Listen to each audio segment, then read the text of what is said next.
How does social structure and behavior play into development programs? So it's a very good question. So most of our development programs, work, or at least the ones I study, work at the micro level, but not just the ones I study, I guess, and hence, and in environments that are very constrained, with lots of different constraints, both market imperfections and behavioral constraints. And so we kind of, when we implement them in a certain way, the key is to design these interventions that take advantage, or that build on, I should say, the existing social structure and count on the behavioral changes that people will automatically have when they get exposed to an intervention, to a shock. So that's kind of what we do as micro-development economists, is kind of studying the behavior, how do people react to exogenous interventions. Can you provide an example where behavioral effects have overwhelmed a well-planned program? No, you can argue that a well-planned program should have accounted for the behavioral effects, but nevertheless, it's a hard challenge very often, exactly because there are many different imperfections at play. So the one example I'll give is a program in text message intervention we designed in Nicaragua with the government of Nicaragua and with local education specialists, where we send messages about early childhood parenting,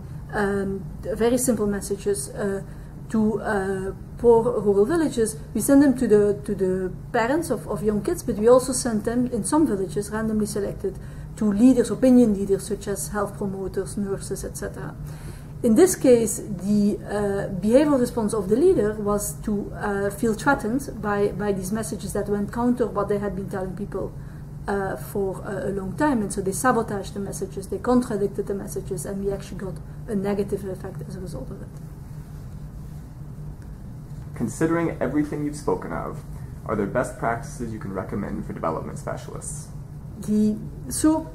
development specialists, when we think of designing interventions, either in human capital or more generally, you kind of want to account for the fact that you're, by definition, working in an environment where people,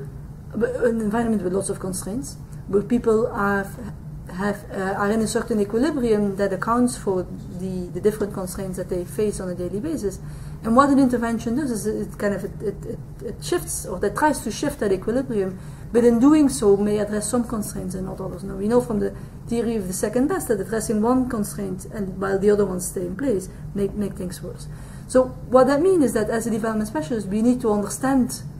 try to understand the many different constraints, partly by doing good diagnostics, partly by working with local experts, but also partly by making sure that before we massively scale up interventions, we do proof of concepts, pilots that we evaluate, that we rigorously evaluate, and then take that rigorous evidence to a scale up of any intervention.